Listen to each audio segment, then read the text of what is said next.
시청자 여러분 안녕하십니까? 헬로티비 뉴스입니다. 먼저 오늘의 주요 뉴스부터 보고 오시죠.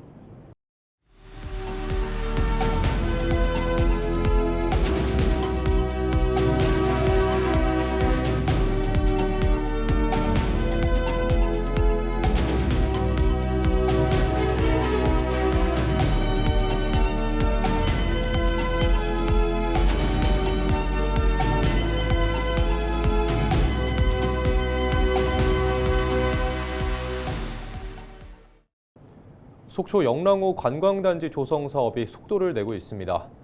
속초시와 주식회사 신세계센트럴은 1일 오전 속초시청 대회의실에서 영랑호 관광단지 조성을 위한 업무 협약을 체결했습니다. 양 기관은 이번 협약을 통해 영랑호의 생태적 가치를 보존하면서 환경 친화적 관광단지를 조성하고 시민 관광객이 불편 없이 이용할 수 있도록 사업을 추진하기로 했습니다.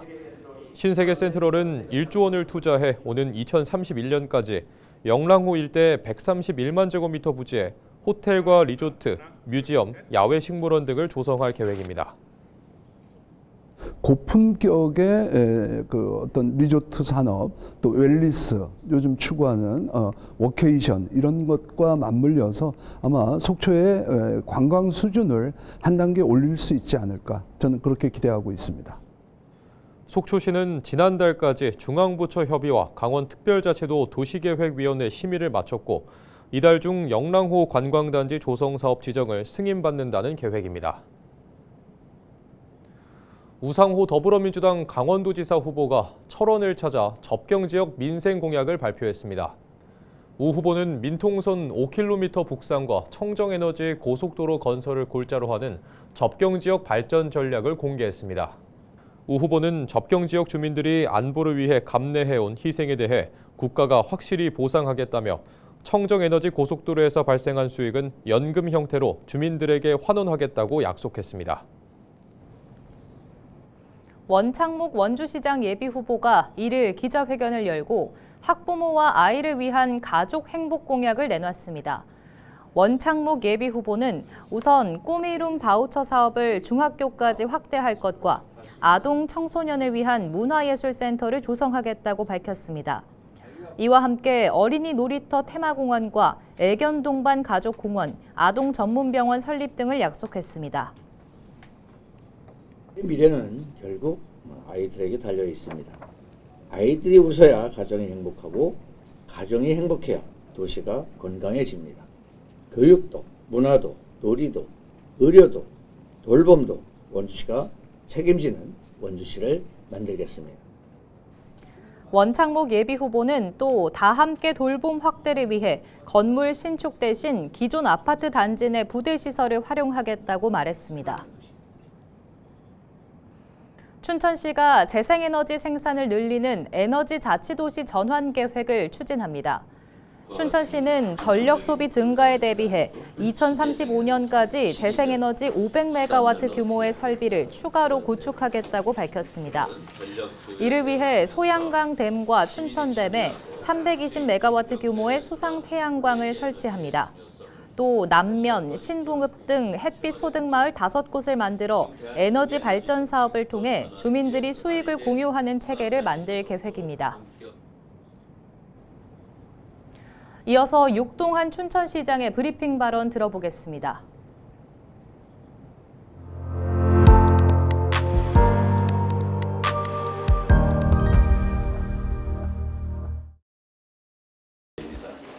지금 대한민국의 에너지 정책도 전환기에 들어서고 있습니다.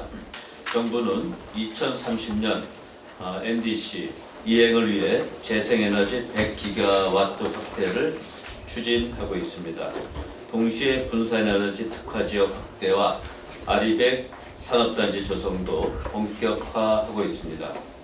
춘천 역시 더 이상 산업구조 변화에 따른 에너지 대응을 이룰 수 없는 상황입니다.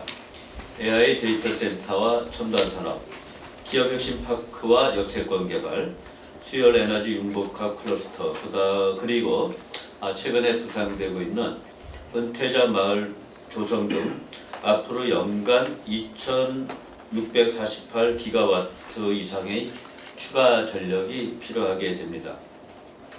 이에 춘천시는 늘어나는 수요량에 대해 2035년까지 재생에너지 설비로 500메가와트를 추가로 확충하여 그 수요에 대응하고자 합니다. 춘천은 이 전환을 선도할 수 있는 아주 좋은 조건을 갖고 있습니다. 소양호와 춘천호를 합친 84.3km제곱미터의 방대한 수면 자원은 춘천의 분명한 경쟁력입니다. 그리고 탄소 중립 달성을 위해 2024년 11월에는 한수원과 2055년 500메가와트 목표 협약도 체결한 바 있습니다. 춘천시는 이러한 경쟁력을 바탕으로 에너지를 스스로 만들고 시민과 함께 나누는 재생에너지 기반 에너지 자치도시로 나아가도록 하겠습니다. 춘천시가 제시하는 비전은 햇빛과 물, 에너지가 순환하는 에너지 자치도시 춘천입니다. 현재 514.4메가와트 수준인 재생에너지 설비를 2035년까지 1014.4메가와트로 약 97%를 확대하는 것을 목표로 하겠습니다. 또한 2030년까지는 시민이 직접 참여하고 함께 혜택을 나누는 에너지 이공유 체계를 확립하도록 하겠습니다. 햇빛 소득마을 5개소를 조성하고 아리백 산업단지 기반도 갖추겠습니다. 1일 오전 7시 51분쯤 원주시 호저면 주산리의 한 폐식용유 수거업체에서 불이 났습니다. 소방과 경찰 등 인력 90여 명과 장비 33대가 투입돼 30여 분 만에 큰 불이 잡혔습니다. 이 불로 연면적 200제곱미터의 공장 건물 한 동이 불에 탔지만 다행히 인명피해는 없었습니다. 소방당국은 정확한 피해 규모와 화재 원인을 조사하고 있습니다.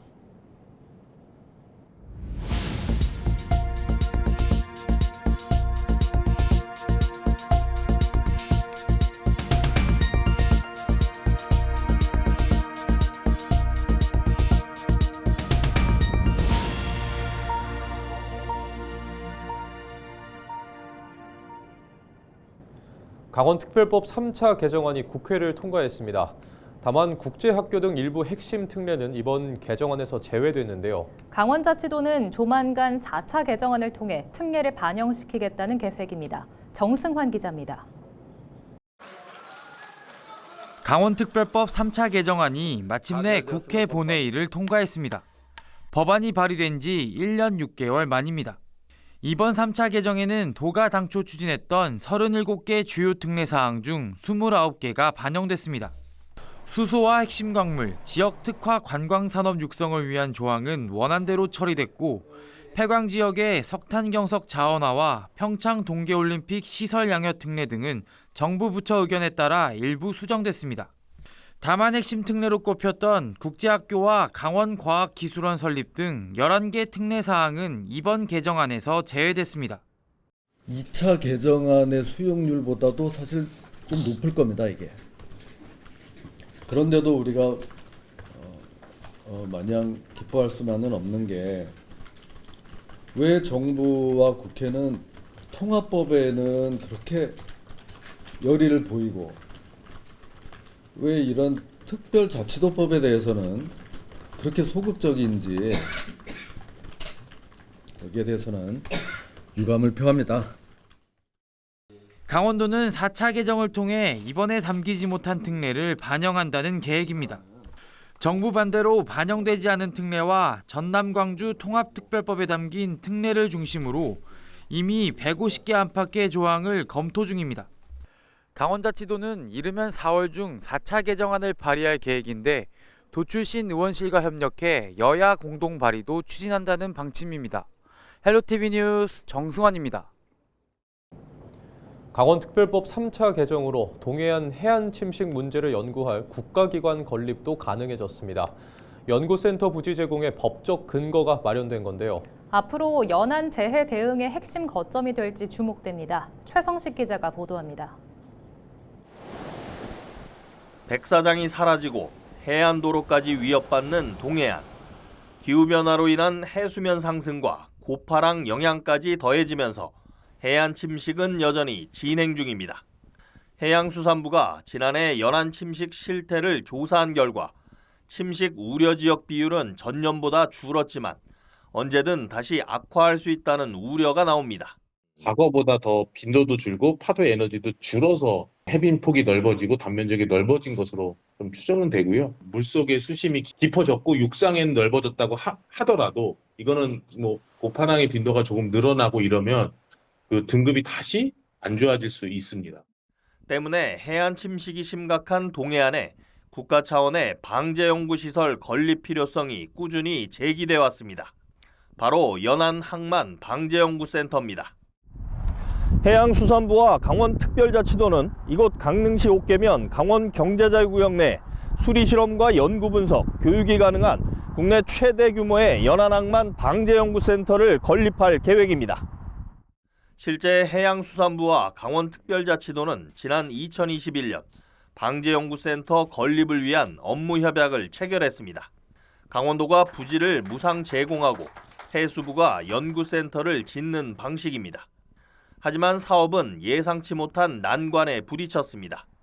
지자체가 국가기관에 부지를 무상으로 제공하는 것이 현행 공유재산 및 물품관리법에 저촉된다는 해석이 나오면서 사업이 무산 위기에 놓인 겁니다.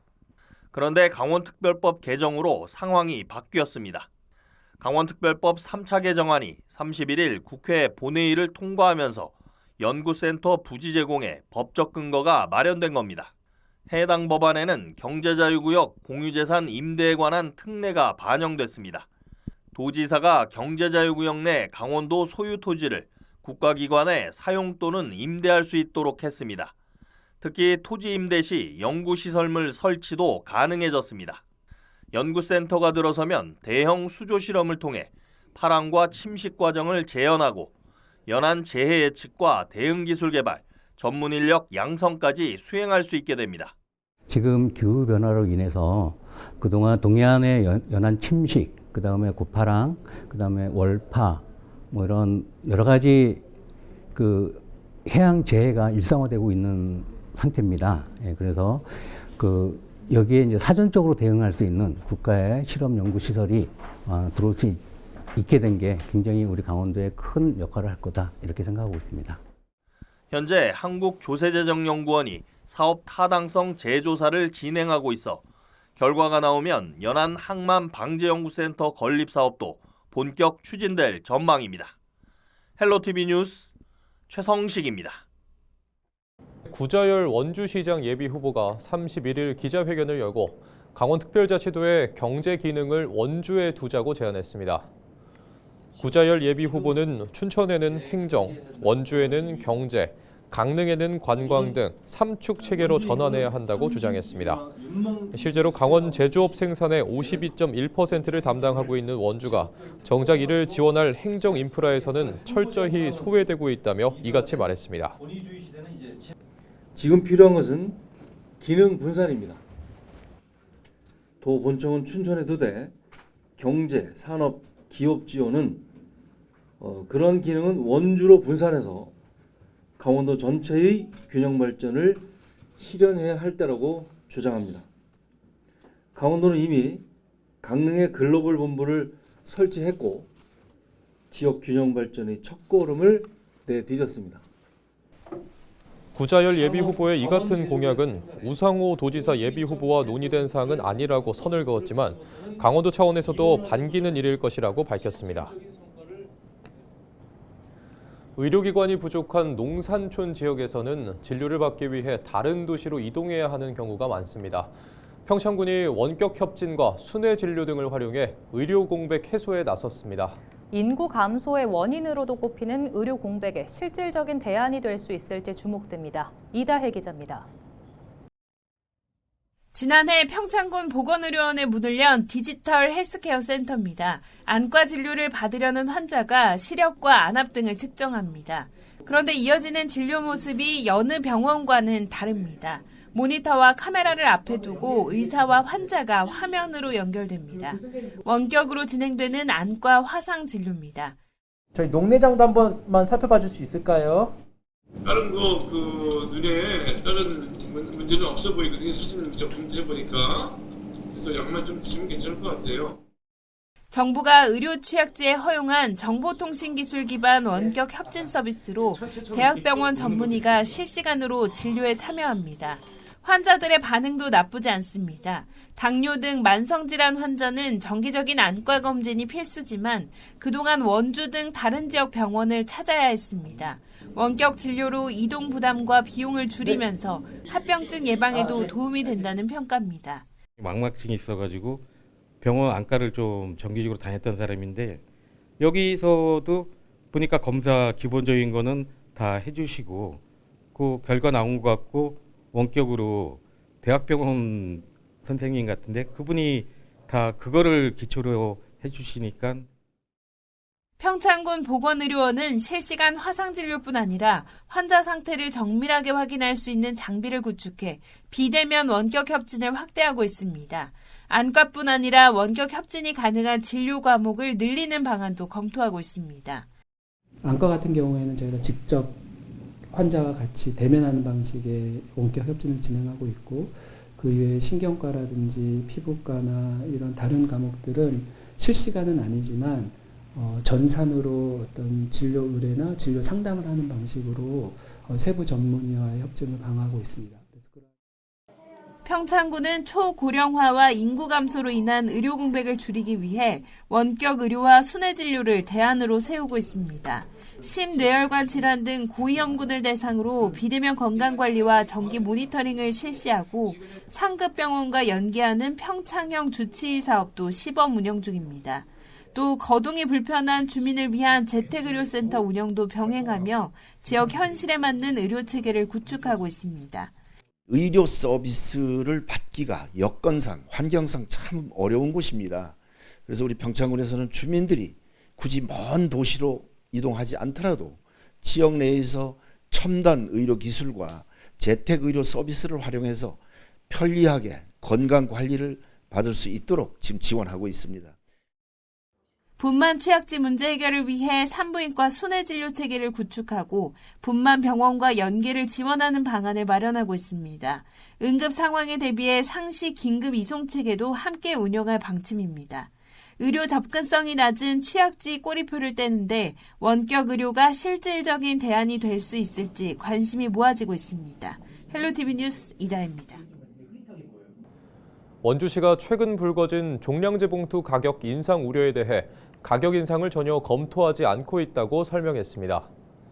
종량제 봉투를 공급하는 원주시 시설관리공단은 지난달 23일부터 판매소에 주문이 집중되는 현상이 발생해 일시적 품절로 이어지기도 했다고 밝혔습니다. 현재 원주시의 종량제 봉투 생산량은 지난해 같은 기간 평균 판매량인 95만 장을 상회하는 수준으로 유지되고 있어 사재기 금지를 당부했습니다. 정선군도 1일 군정정보 문자 알림 서비스를 통해 현재 1년 이상 공급 가능한 수량을 확보하고 있어 봉투 공급에 전혀 문제가 없고 봉투 가격 인상 계획도 없다며 평소처럼 필요한 만큼 구입해 사용할 것을 군민에 당부했습니다. 107주년 4.1 횡성군민 만세운동 기념 행사가 1일 오전 횡성보훈공원과 만세공원 일대에서 개최됐습니다. 이번 행사는 도내 최초의 독립만세운동 발생지인 횡성의 뿌리를 찾고 순국선열들의 숭고한 애국정신을 기리기 위해 마련됐습니다. 횡성은 지난 1919년 3월 27일부터 4월 12일까지 독립만세운동이 펼쳐진 곳으로 세 차례에 걸쳐 횡성 장터에서 일어난 만세운동은 가장 격렬하게 이어졌던 것으로 기록됐습니다. 영월군이 영화 왕과 사는 남자의 인기에 힘입어 단체 관광 인센티브가 조기 마감됐습니다. 이에 따라 오는 10일부터는 영월형 반값 여행 인센티브 사업을 추진할 계획입니다.